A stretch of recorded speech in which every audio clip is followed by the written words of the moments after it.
Sholatmu seberapapun banyaknya setiap hari, tapi kalau tidak mendoakan Habib, maka itu tidak akan diterima. Saya tidak perlu menjadi seorang ahli agama untuk mengatakan ini omong kosong. Iya. Kan mereka memanipulasi keturunan. Tidak ada satupun keturunan Yaman yang mempunyai kemampuan. Hanya mereka Habib keturunan Rasulullah di tengah masyarakat ngajak selawatan. Ada nggak sih yang dengar nggak Bapak? Mereka yang mengeluarkan fatwa yang manfaat untuk masyarakat banyak. Tidak ada ulama besar dari Habib. Nggak ada.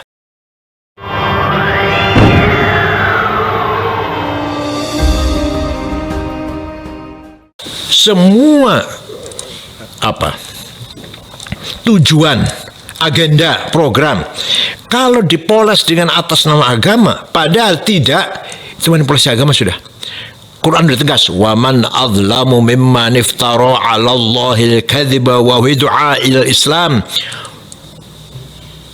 Wallahu la yahdil qaumadh dhalimin. Orang yang punya mempunyai kehendak ke perbuatan kadzib, bohong, dengan mengatakan yud'a Islam, ini demi Islam, padahal tidak, mereka sebagai orang sangat zalim. Tapi bagaimana kita bisa menetapkan sebuah barikade bahwa ini manipulasi atau tidak? Lawang literasi kita masih lemah. Itu saya rasa yang perlu dijawab oleh para pemikir Islam kita. Ya. Kalau kita lihat dari pergerakan kalau mereka ada gerakan monopoli kebenaran, yang lain salah, hanya kami yang benar, itu tanda-tanda manipulasi. Oke. Tanda-tanda cara-cara manipulasi di sana pasti. Seperti NU atau Muhammadiyah tidak kan? Ayo kita mencari kebenaran bersama-sama lah. Kita terbuka, dialog, siap untuk berhiwar, dialog, diskusi, ayo mana yang benar. Seperti Quran perintah kepada Nabi Muhammad juga gitu. Ketika Nabi kedatangan tamu Kristen pertama kali, Nabi bingung gimana caranya ini, akan ada tamu orang Kristen nih dari Najran itu sekarang Saudi Selatan, dulu kerajaan Najran. Quran memberikan guidance, qul inna au iyyakum la'ala hudan au fi dhalalin mubin. Muhammad terima mereka tamu dan kata mereka, ayo kita duduk-duduk ngomong-ngomong, kami atau anda yang benar atau yang sesat. Inna au iyyakum, kami atau anda, la'ala hudan, yang benar, au fi dhalamin, atau yang sesat. Ayo kita diskusi. Itu artinya apa? Quran memberikan pelajaran pada kita semua, kita mengutamakan diskusi dalam mencari kebenaran agar kemudian logika bisa berkembang. Iya, jelas. Salah satu alasan saya ingin membahas ini dengan Pak Kiai itu adalah masyarakat kan tidak semuanya ahli agama, Pak Kiai. Dalam perbincangan di ruang sosial itu ada narasi begini, apakah yang terjadi dengan Indonesia, dengan bangsa yang besar ini, di mana masyarakatnya dikenal sebagai bangsa yang paling religius sedunia, jumlah masjid terbesar, organisasi keagamaan hadir di mana-mana, begitu mudah orang menjadi seorang penceramah di sini, ya kan? Tetapi kemudian tampaknya peradaban kita, kebudayaan kita dan peradaban kita itu tampaknya semakin merosot. Yang kemudian membuat orang berpikir begini, apa benar nggak sih Islam adalah jawaban bagi masa depan? Yang membuat banyak orang kalau di luar negeri, terutama di negara-negara Arab tadi itu, mereka berpindah. Nah, menyinggung budaya, kita hadis tahu semua, hafal semua lah. Innama bu'itsu li utammima makarimal akhlaq. Tidak sekali-kali aku diutus kecuali untuk memperbaiki akhlak. Apa artinya itu? Artinya yang mengangkat martabat budaya bangsa dan akhlaknya, budayanya, bukan agamanya. Kita malu dong dengan RSC yang ateis, tidak ada korupsi, nggak ada penyelewengan, penyimpangan. Kita di sini yang hobinya umroh, hobinya bangun masjid malah. Tapi korupsi di mana-mana, malu dong. Semakin kita punya dalil, kita punya ayat, kita punya hadis, semakin hancur kita ini. Kenapa? Budaya tadi. Agama hanya dimanai hanya dengan akidah dan syariah. Padahal hadis-hadis atau Quran dan hadis yang menekankan budaya luar biasa. Al-haya'u minal iman. Malu itu adalah salah satu bagian dari iman. Termasuk an-nadhafatu minal iman. kebersihan dari iman. Itulah hadis-hadis itu yang harus kita pahami betul. Sampai Pak Kiai, sampai bagian saya tertarik betul soal ini. Sampai pada bagian ini, apa kira-kira tawaran dari kita kepada masyarakat yang literasi agamanya itu tidak selengkap Pak Kiai, agar kemudian kerusakannya tidak menjadi semakin membesar. Yang saya sampaikan tadi, bangsa yang luar biasa, jumlah masjid besar sekali, bagaimana upacara-upacara keagamaan demikian ada di mana-mana, budaya umroh dan segala macam yang luar biasa, tapi kok kita tampaknya tidak menjadi lebih baik gitu dalam segala hal. Ya. Pertama, kehilangan kedua, kehilangan panutan, kehilangan apa? Figur yang layak diikutin atau yang kita bangga menjadi ikutan. Ya. Baik di mana-mana, terjadi di mana-mana di NU, di Muhammadiyah atau di mana lah. Tapi bagaimanapun, ya di NU masih punya benteng, itu pesantren. Walaupun tidak menjamin juga saya keluaran pesantren pasti baik, nggak jamin juga. Tapi bagaimanapun pesantren masih dianggap al-hisnul hasin, benteng moral, benteng budaya, benteng akhlakul karimah. Masih ada anggapan seperti itu masih. Nah, tinggal contoh qudwah hasanah. Setiap umat harus ada contoh, harus ada panutan. Setiap umat, setiap generasi. Nabi Muhammad menjadi contoh, Abu Bakar jadi contoh, Umar jadi contoh, Utsman jadi contoh, Ali jadi contoh, dan seterusnya. Dalam Islam itu contoh itu apakah figur atau sistem? Dua-duanya. Sistem baik kalau nggak ada figur yang melaksanakan. Persoalan juga. Betul. Tapi yang saya heran, kenapa RRC yang ateis bisa membangun pemerintah yang bersih, pemerintahan yang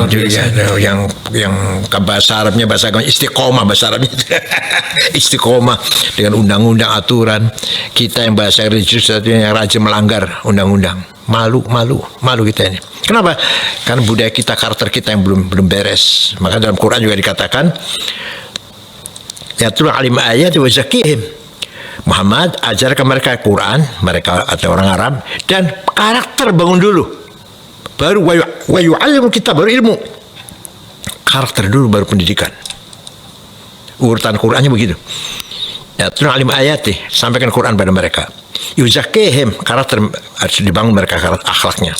Setelah itu wa yu'allimul kitab, ilmu pengetahuan. Ada satu hal yang harus saya sampaikan di sini, Pak Kiai, tapi memang sedikit agak sensitif. Gak apa-apa. Ada sekelompok masyarakat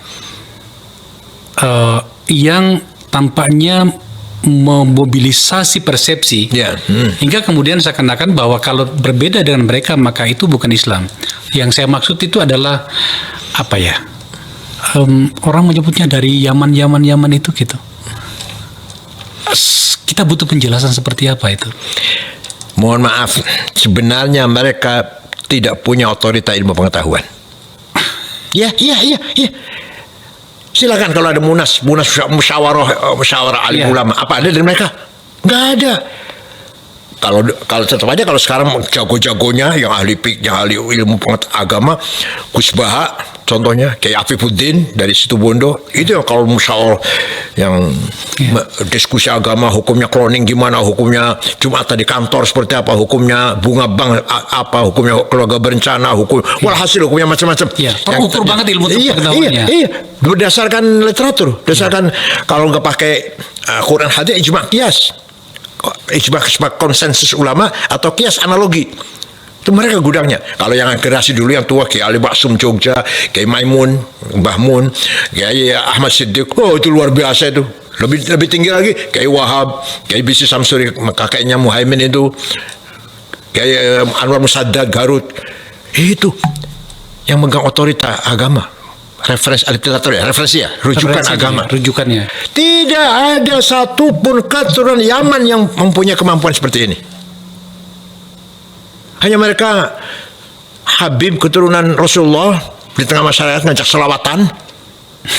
Iya. Ada nggak sih? Dengar nggak Bapak? Dari mereka yang mengeluarkan fatwa yang manfaat untuk masyarakat banyak. Tapi kenapa masyarakat memberikan ruang kepada mereka? Kalau mereka memanipulasi keturunan. Memang ada di Qur'annya. Qul la as'alukum alaihi min ajri illa al-mawaddata fil qurba. Kalau katakan Muhammad, saya tidak meminta imbalan, tapi satu aja saya minta, cintailah keturunanku. Kalau betul-betul keturunan. Nah, kalau palsu Dalam atau itu ayat secara umum, secara khusus yang baik, cintailah keturunanku yang sesuai dengan ya, yang sesuai dengan Islam. jangan dibawa ke wilayah personal. Jangan general, Seakan-akan itu adalah hanya kalian saja gitu kan. Dalam pemahaman Pak Kiai yang saya percaya betul, apa yang mereka sampaikan ke publik di kita itu tidak benar. Gimana ya? Dulu mereka itu sebagai sebagai dituakan dengan masyarakat, dimintai doanya, diminta karomat, titik di situ. Tidak sebagai tokoh pemimpin pergerakan, bukan. Dulunya itu. Saya masih kecil masih begitulah. Mereka itu ya kita hormati sebagai keturunan Nabi Muhammad, baca doa, berselawat, tapi kepemimpinan tetap di kiai, ulama. Hukum atau kebijakan atau keputusan tetap di kiai itu. Belakangan nih. Ada perubahan memang. Kok bisa ada mereka punya anggota yang pengikut yang fanatik. Iya. Kita akui mengumpulkan Jumatan di Monas 1 juta lebih itu dahsyat. Kita akui. Ya, kita akui. Tapi apakah seperti itu? Bukan, tidak. Kenapa? Karena tidurnya di masjid, sholatnya di lapangan. Mana Islam? Gampang aja udah gitu, gampang aja. Ukuran yang gampang. Tidurnya di masjid, sholatnya di lapangan. Kebalik-balik nih barang. Iya. Berangkat dari Cirebon, dari Cianjur ke sini. Mau sholat Jumat, kapan? Besok di lapangan sholatnya. Malam ini di masjid tidurnya. Coba. Saya bawa dalam situasi forum saya ini Pak Kiai. Iya. Yang poin yang terakhir tadi ini. Apakah mereka tidak sebenarnya mereka itu sedang menerjemahkan pikiran religiusitasnya itu di dalam konteks agama, dalam konteks kekuasaan, maaf saya. Apakah tidak seperti itu? Bahwa yang saya maksud begini, mereka sebenarnya itu mau bicara tentang kekuasaan. Mereka mau bicara tentang politik. Ya. Tetapi kemudian pendekatannya seperti itu. Itu kan satu cara juga. Itu memanfaatkan masyarakat yang awam. Iya, masyarakat awam. Dikira kalau mendengar, lihat ceramahnya. Pokoknya kalau ikut Habib, saya ikut Pak Sorgal gitu lah. Iya. Si Habib itu ketika mati muka nakir aja nggak berani tanya. Habib si Fulan itu pernah mi'raj 70 kali katanya mi'raj. Sholatmu seberapapun banyaknya setiap hari, tapi kalau tidak mendoakan Habib, maka itu tidak akan diterima. Saya tidak perlu menjadi seorang ahli agama untuk mengatakan ini omong kosong. Iya. Ya, tadi kembali dalam sejarah. Dalam sejarah tadi. Tidak ada ulama besar dari Habib. Nggak ada. Hanafi, Bukhari, Muslim, Abu Dawud, Tirmidzi, Nasa'i, Ibnu Majah, Daraqutni, Ghazali, Haramain, Baqillani, Razi, Sanusi, Ad-Dimyati, Asyuti, Ad-Dasuqi, Ad-Manhuri, Said Badawi, Asyadili. Itu ulama besar nih. Yang sebut ulama besar ini, yang saya sebut ini. Satu pun nggak ada yang Habib.